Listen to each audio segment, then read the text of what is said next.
Yes, ladies and gentlemen, turabaha ikaze kandi mu kiganiro cyacu Smart Mind.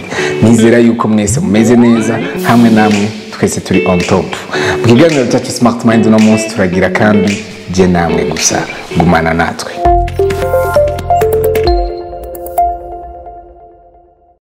Uno munsi mu kiganiro cyacu nshaka kuyaga sur la possibilité yo gusohora le potentiel. Le potentiel muri cadre yahe ni le potentiel muri cadre yo gusohora icimana yaguhaye, icimana yagushizemo. Ndizera neza kandi namwe ndazi ko mu vyizera yuko umwe wese muri twebwe afise icimana yamuremanye. Bimwe twita twese impano. Iyo mpano rero nico nashatse kwita uno munsi le potentiel ufise muri wewe yo gukora ibintu uteguza gukora ukabikora neza kandi ukabikora mu buryo wewe wenyene ushobora kubikoramo atawundi muntu ashobora kubikoramo.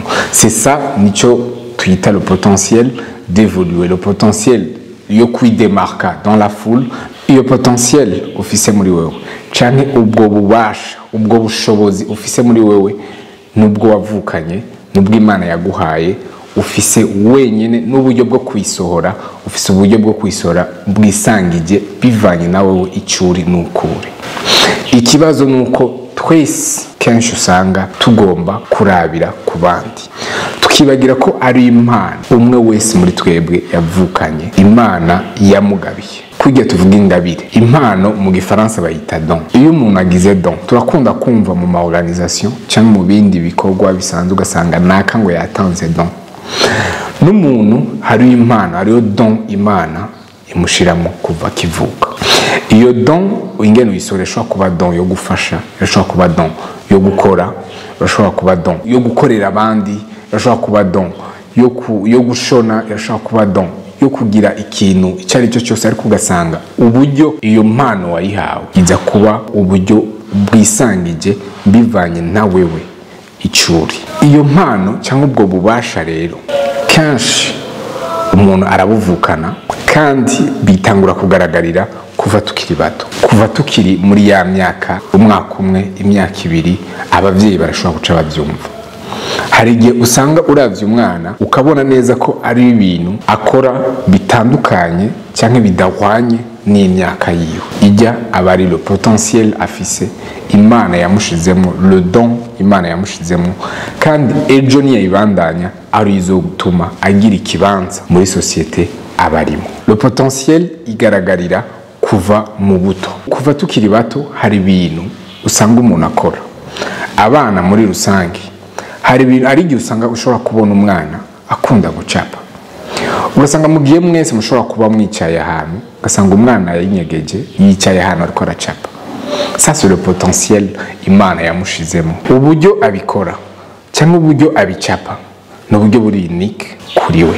Uyu munsi twese turazi la marque y'impuzu iri célèbre, la marque yitwa Yves Saint Laurent. Ni marque y'umufaransa na Yves Saint Laurent n'umuntu w'umufaransa. Yarafise potentiel arayikoresha. Mu gihe agitangura iyo kugaragaza ubwo bushobozi bwiwe cyangwa iyo potentialité yari muri we, abantu bose ntibamwemeye. Ntibemeye ko ashobora kugira marque, ntibemeye ko ashobora gushona impuzu, cyangwa ashobora kugira design nziza, hama ku buryo uno munsi abantu bamamaye bose barota kwambara la marque Yves Saint Laurent. Kubera iki?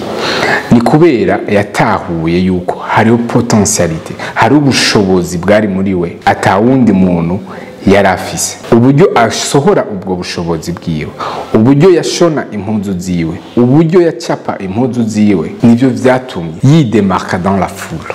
Mu gihe hariho abandi benshi bacapa, mu gihe hariho abandi benshi bashona impuzu, abandi benshi bakora nk'ivyo we yari afise, nk'ivyo we yakora, ariko ntibashoboye kwidemarka nk'uko we yidemarse. Kubera iki? Potentialité ntizari zimwe, ubushobozi bwo kubikora ntibwari bumwe. Uno munsi ikikudemarka wewe n'undi muntu akora ibindi nka wewe, c'est la potentialité, c'est votre potentialité biri muri wewe, ububasha cyangwa ubushobozi bwo gukora icyo kintu ku buryo kidegaja une autre forme cyangwa une autre aspect abandi badafise, ikagaragarira iwawe gusa kubera ubushobozi, kubera impano wahawe ufise wenyene atawundi ayifise. Alors uno munsi ikiganiro shaka ko muza kukiraba wese, turashaka kubikiraba inyuma y'amezi cyangwa inyuma uno munsi nyene tukigishirako, ariko ico nshaka nuko utahura le potentiel iri muri wewe utarinze kuraba uwundi afise le même potentiel que toi, kuko uburyo muzobidegaja si bimwe. Uburyo Yves Saint Laurent yasohoye ubushobozi bwiwe bwo kudesigninga impuzu cyangwa kudesigninga amashakoshi sico kimwe n'undi mu designer ngene yabikoze. Alors kubera iki uno munsi twese cyane avyamamare byose uno munsi bishobora kwifuza kwambara marque y'umuntu umwe? Ni kubera yatahuye ubushobozi we afise abandi badafise, yatahuye uburyo ashobora gukora ibi abandi badashoboye. Peu importe nako abandi bose bariko barakora nk'ivyo we yari yifuza gukora, ariko yaratahuye ko afise potentialité, afise ubushobozi bwo gukora nkuko abandi bantu bose batariko barakora. Si qualité iri muri we gusa cyane mu bandi bantu bari gukikuje, ariko na wewe iyo qualité urayifise, ubwo bushobozi urabufise, iyo mpano urayifise yo gukora ikintu ukagikora neza, ukagikora ugikunze, kandi baguhemba bataguhemba ugasanga icyo kintu urashobora kugikora, parce que ça fait aussi partie y'impano. Ni mu gihe icyo kintu ugikora ukagikora passionnément, ukagikora ubikunze, kandi ugaharanira yuko icyo kintu niwagisohora gisohoka gifise qualité abandi badafise. C'est ça la différence yo gukora juste pour gukora no gukora y'umuntu afise potentialité muri we kandi abizi ko afise potentialité. Hari abantu bashobora kuba bafise ubushobozi bwo gukora ikintu ariko ntibashobore kubikora kubera iki? Parce que ntibarabimenya. Alors kugira ubimenye bigenda gute? C'est juste kumenya wowe icyo ushaka gukora, ukemeranya n'umutima, ukemeranya n'ubuzima bwawe n'ubugingo bwawe bwose yuko icyo kintu c'est vraiment toi. Alors iyo umaze kumenya rero ububasha ufise cyangwa le potentiel ufise, utegerezwa kwikurikirana, utegerezwa kubandanya kutke kut vyoroha canke biguma, kubandanya kurondera ingene uyisohora. Ikitwishe cyangwa icishe benshi nuko rimwe na rimwe tutemera canke dutinya gusohora ikiri muri twebwe. Kubera iki? Parce qu'il y a des gens bashobora kutujisha, parce qu'il y a des gens tugomba kwikompara nabo. Iyo comparaison ugasanga turiko turikompara ku bantu tudafise les mêmes potentialités.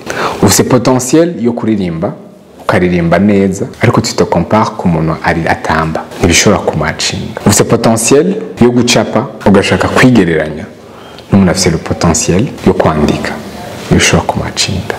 Uburyo bishobora gukunda ni mu gihe abo bantu babiri cyangwa iyo comparaison yawe uriko urayigira kugira muje hamwe mukorane, wowe userure potentiel yawe nawe aserure potentiel yiwe, hama muyishire hamwe bitange produit fini. Ni muri ico gihe honyene potentiel zacu dushobora kuzisohora.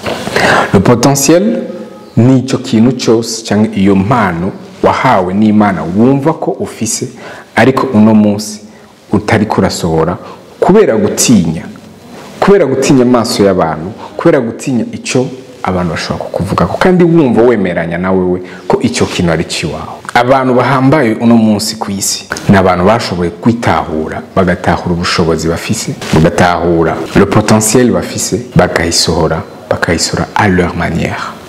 Nongaha mu Burundi wacu uno munsi turafise abantu dushobora kuvuga ko baritahuye, bakamenya ingene bashobora gusohora iyo mpano, bagasohora ubwo bushobozi bwabo bukabera ingirakamaro ku bandi. Nariko ndavuga akarorero ka Yves Saint Laurent nka marque izwi cyane, ariko turafise kandi karorero kabaririmba. Turafise umuririmbyi nka Justin Bieber. Justin Bieber ni umwana cyangwa no munsi arakuze, sivyo? Uno munsi n'umugabo yatanguye akiri muto, yamuka mu gihugu ca Canada. Uno munsi ariko akorera umuziki wiwe muri Leta Zunze Ubumwe za Amerika. Yatanguye umuziki aje kwibarabara ahantu abantu bose barengana, akaririmba, agashiraho agasanduku abantu bakamusigira udufaranga duke, uduceri. Ariko kubera iki yabikora?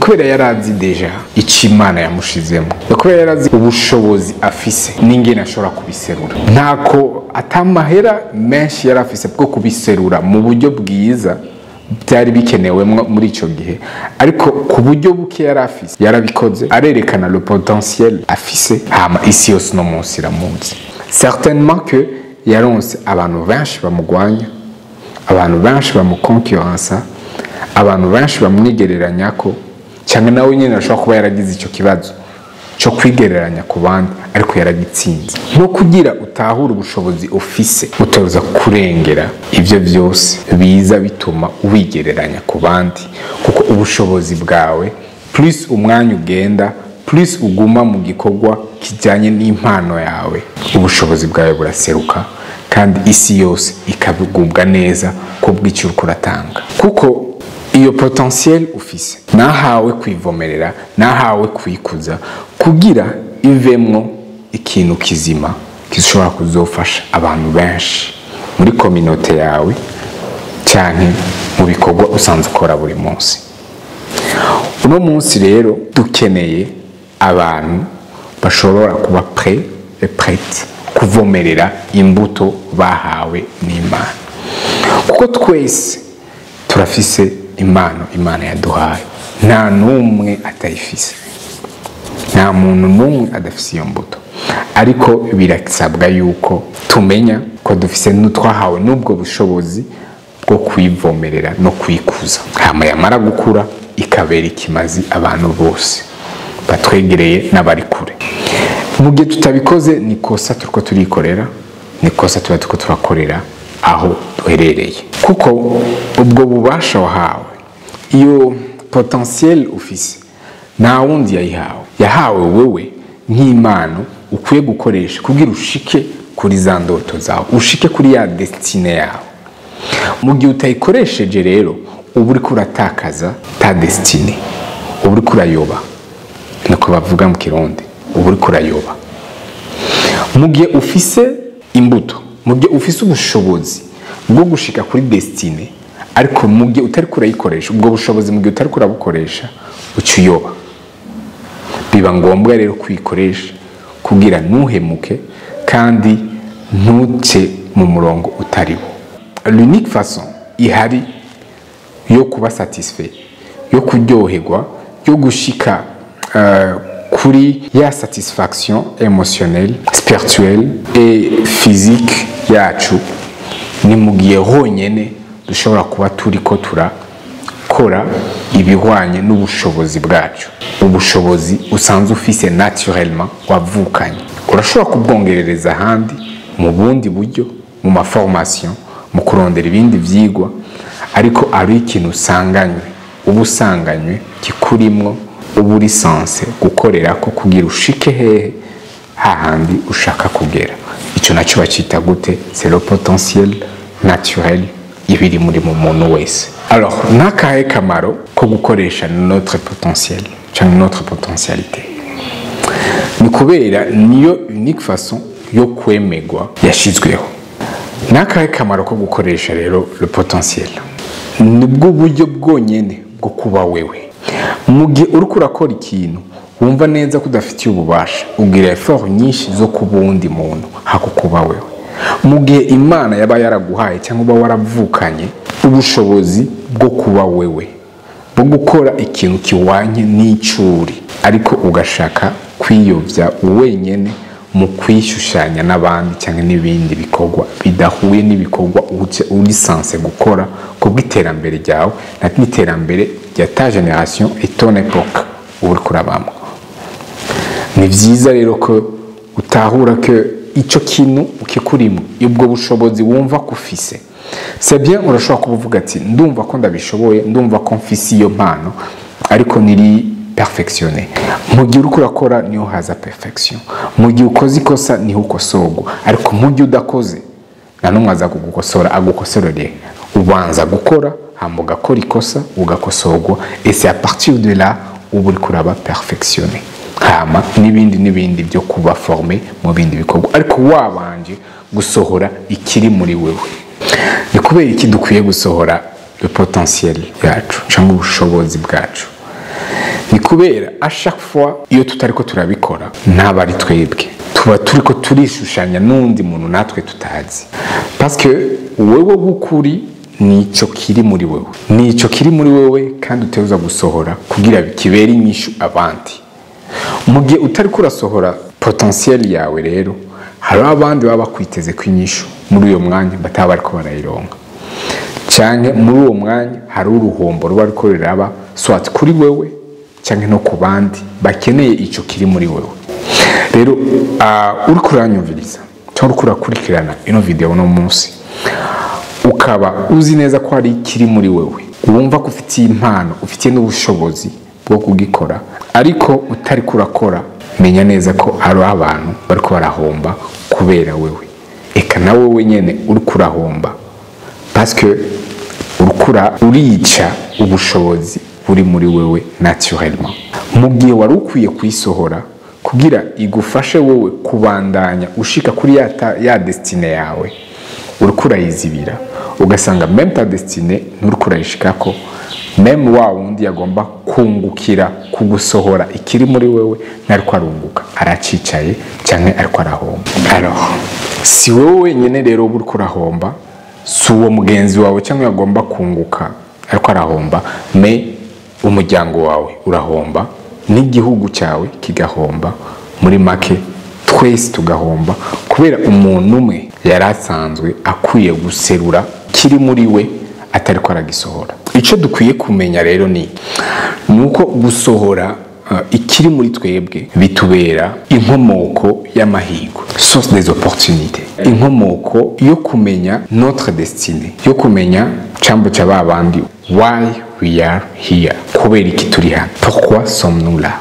pourquoi es-tu là. Mu gihe usohoye ubwo bushobozi bwawe, ugaragaje votre potentiel, niyo honyene ushobora kumenya la raison de ton existence, la raison de ta présence dans un endroit X. Kubera ibyo uriko urakora biravuga bikivugira, izina ryawe rikavugwa hose. Ni kuvuga iki? Baba bamenya ati telle personne niwe akemura kino kibazo, ububaye reference. Ca wimagina rero mu gihe wari sanse kuba reference y'inyishu y'umuntu kanaka cyangwa ya communauté kanaka, uwe tu viens de passer 5 ans wigumizamwo ubwo bushobozi. Guys, ububasha umwe wese afise muri we buri extra mu gihe umwe wese ashatse kubusohora.